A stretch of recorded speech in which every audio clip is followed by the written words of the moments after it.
Hey everybody, Mr. Judson here.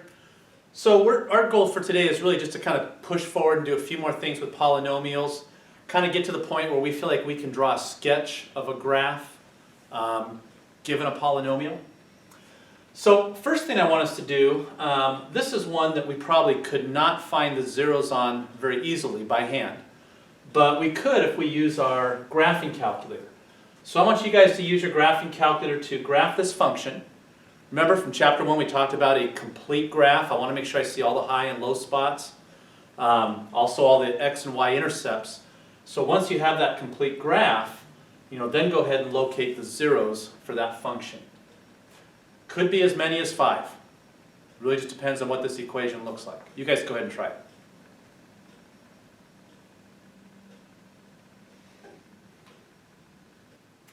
Alright, so here's my calculator. I've already got this function punched in. 3x to the 5th minus 10x cubed plus x minus 5. And so if I do my normal zoom option 4 to start, that's not a complete graph, so I'm going to have to adjust this a little bit. I can see though that once I get out here to, let's say, -3 and then to +3, I can see at least as much as I need to see this way. So when I set my window, I'm going to go -3 to +3, and on the y-axis I'll go -15 to +15. We'll just see what happens. Oh, there's a good graph. I can at least see the complete graph. I see all my high and low spots. Not sure exactly what's happening there yet. I could probably even shorten this a little bit and maybe not go quite as high here. So let me just adjust this again. I'm going to go -2.5 to +2.5, and I'm only going to go up as far as about, I don't know, 6 on the y-axis. Yeah, so what I was wondering about, does this actually get down low and then go back up again and then turn and come down? And it does look like there's a low spot there for that function. If I was trying to find a relative minimum, there's going to be one here and one right there. Okay, but this question didn't ask for that. It's just asking for the zeros. So there's 1, 2, 3 of those. So first of all, I want to draw a picture of my graph. And I'm going to cheat a little bit because I can do this with this calculator. There's my graph. And so now I just need to find the zeros. So there's going to be one right here. I'm going to call that point A. One right here, we'll call that point B. And one right here, we'll call that point C. And now we just got to locate those points. So second calc, we're looking for zeros. I know there's one between -2 and 1. -1, I mean. So -2 is my left boundary. -1 is my right boundary. And my guess, I don't know, -1.6. There it is. So point A is at -1.696,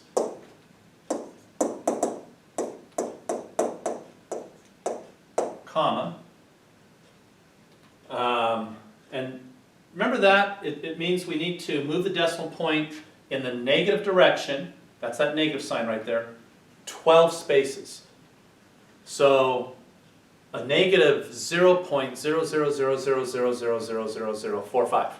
I don't even know if I said the right number of zeros, but there's a lot of zeros there, right? So for all practical purposes, that number is 0. And that makes sense because that's what we're looking for. All right, for point B, let's find that one. I'm going to do second calc again. We're looking for a 0. I think this one's really close to 1, or -1. So I'm going to say for my left boundary, I'm going to go -1.5. For my right boundary, I'll choose 0. And I think the answer is really close to -1. There it is. A -0.928.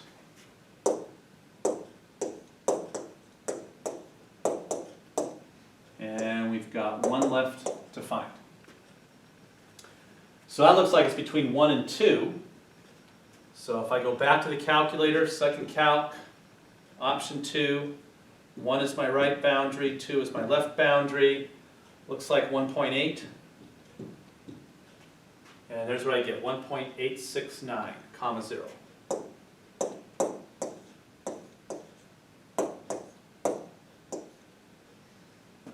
There we go. I found the zeros. And you know, here I've got my calculator window. I should probably say I went from negative 2.5 to positive 2.5. Here I went from negative 15 to 6. And there it is. All right, let's try another problem.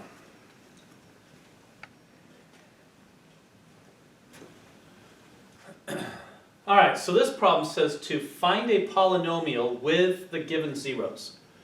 So it's kind of the opposite of what we've been doing. Here's the answers. Now, what's the polynomial? Let you guys think about that for a minute, okay? See if you can find it.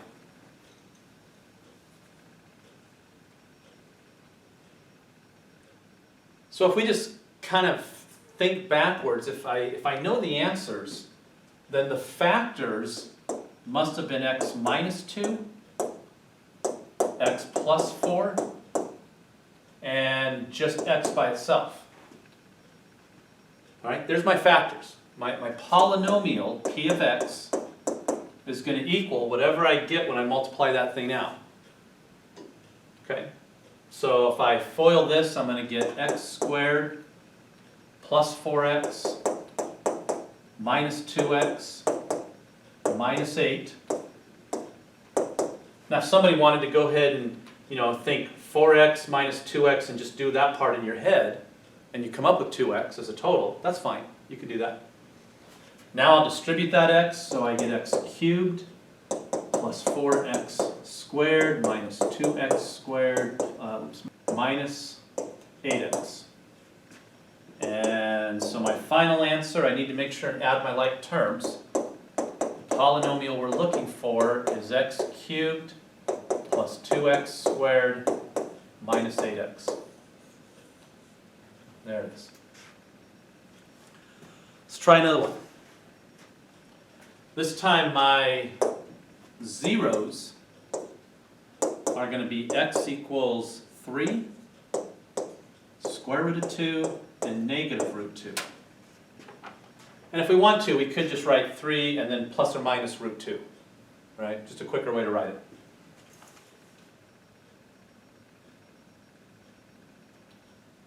Alright, so my polynomial is x minus 3, x minus root 2, and x plus root 2.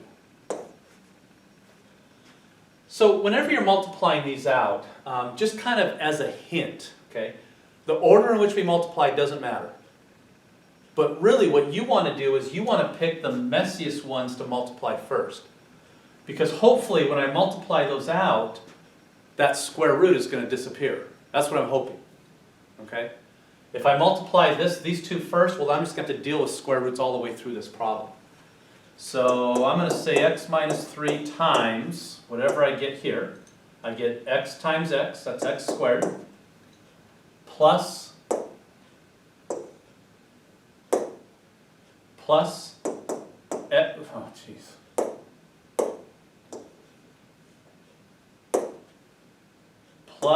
x root 2. I always put the variable in front of the square root so that I don't think it's on the inside, right? I don't want to look at that and think later on that's the square root of 2x. Okay? I want to make sure I know that that x is on the outside. Here I would get minus x root 2, and a negative times a positive, that's negative. Root 2 times root 2 is 4. So these two will add up to 0, so they're gone. So what I really want is x minus 3 times x squared minus 4. And so if I multiply those, I'll take x times both of these first, I get x to the third minus 4x. Take a negative 3 times both of those, I'll get negative 3x squared plus 12. And my final polynomial, I want to make sure I put all my exponents in descending order. They need to get smaller as we go left to right. So x cubed minus 3x squared minus 4x plus 12. There's that polynomial. All right, we need to push things a little farther. That's what we do in pre-calculus, right? So I've got another one here. All right, so my zeros are x equals 1 plus or minus the square root of 5. Now, when we first look at this, what should kind of click in our head is, this almost looks like something that came from the quadratic formula. Probably is. Okay, but that means that when I get my final answer, I should get a quadratic expression. ax squared plus bx plus c, something like that. So to write my two factors, I'm going to say that p of x is going to be x. So remember, this is 1 plus the square root of 5 and 1 minus the square root of 5. Okay? So if I write my first factor, I'm going to have x minus all of this, which means minus 1 minus root 5. Right? I'm going to subtract a 1, then subtract root 5. And my second factor is going to be x minus 1 minus a negative root 5, which means plus root 5. So whatever I see written here, I'm just writing the opposite down here. These are both positive, here they're both negative. All right? And now what I need to do is I need to multiply this thing out. You guys see if you can finish that up.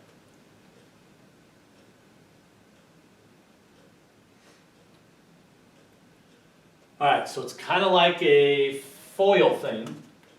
So what I'm going to do is I'm going to take this x times all three of these. So that'll give me x squared minus x plus x root 5.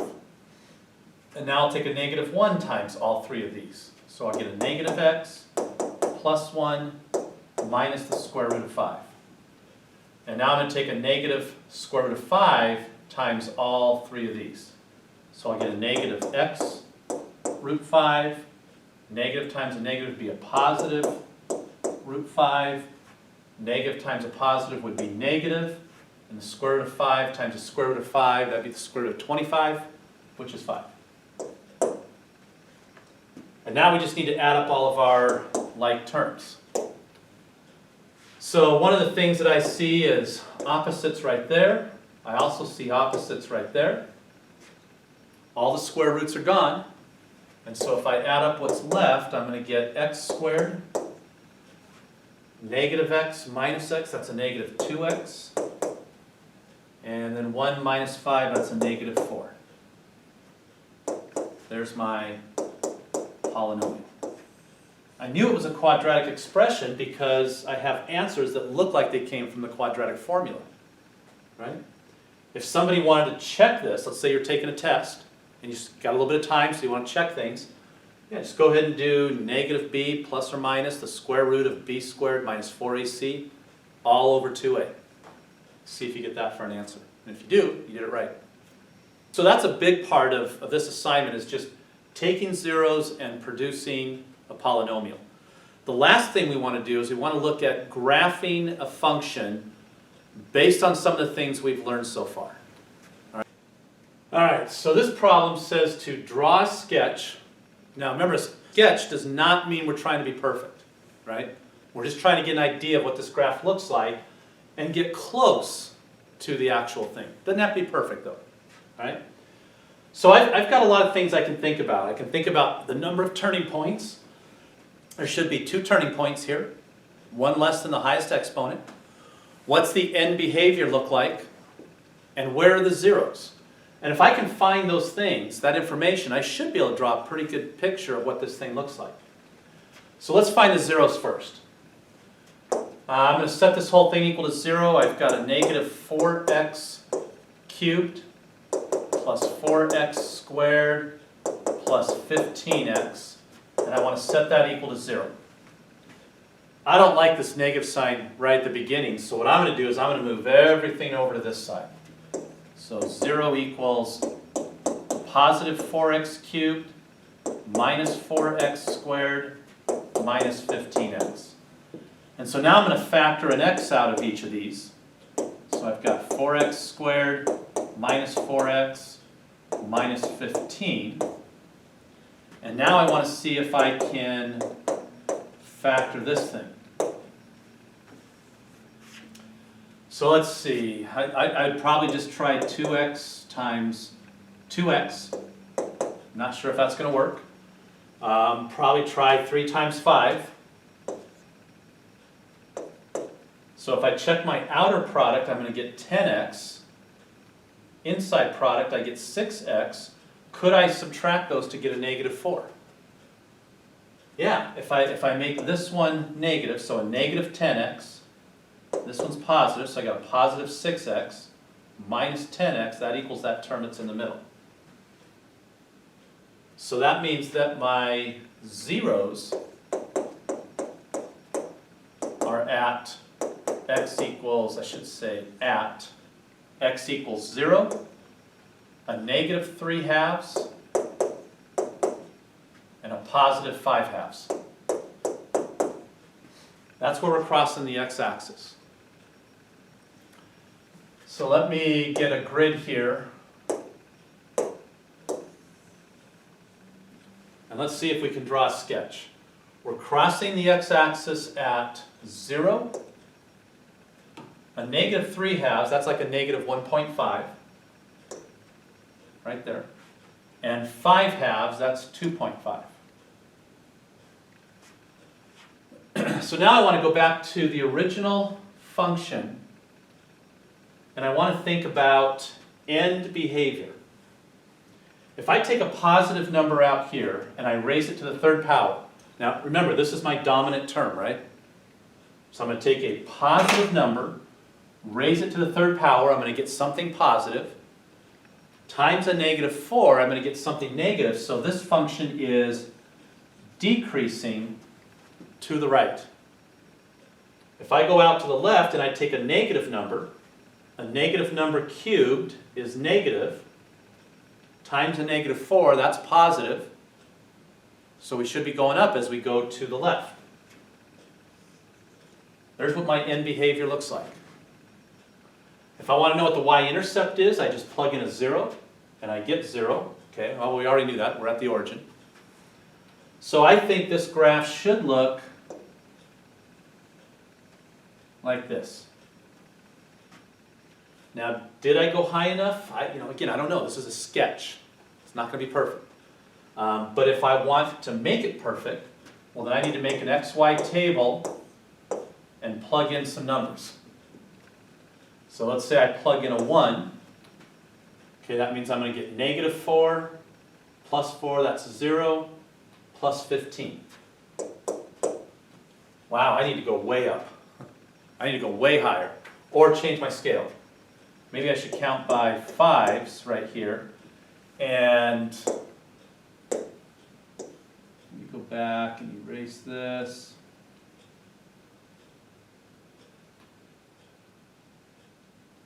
So at 1, I need to go as high as 15, and so that's going to be 5, 10, 15 right there. I always feel like the highest point is going to be halfway between these. That's not a guarantee, but it's usually pretty close to that. So I still think it's going to go a little bit higher than that. So something like that. All right, so there's my function. I've graphed it. So we'll get a few of these. Find the zeros, think about the end behavior, plot some additional points if necessary, find your y-intercept, that's always helpful, and then just make your best guess at what you think that graph looks like. I think if you check this on your graphing calculator, we did a pretty good job here. All right, that's all I have for you guys for today. Let me get you an assignment. All right, so here's our assignment. This is assignment number 10. It was Wednesday's homework. We're doing page 149. We've got 43, 44, 49, 53, 55, 60 to 62, 70, 73, and 75. I need to make a comment about number 44 because our book has a typo on it. Even our electronic version does.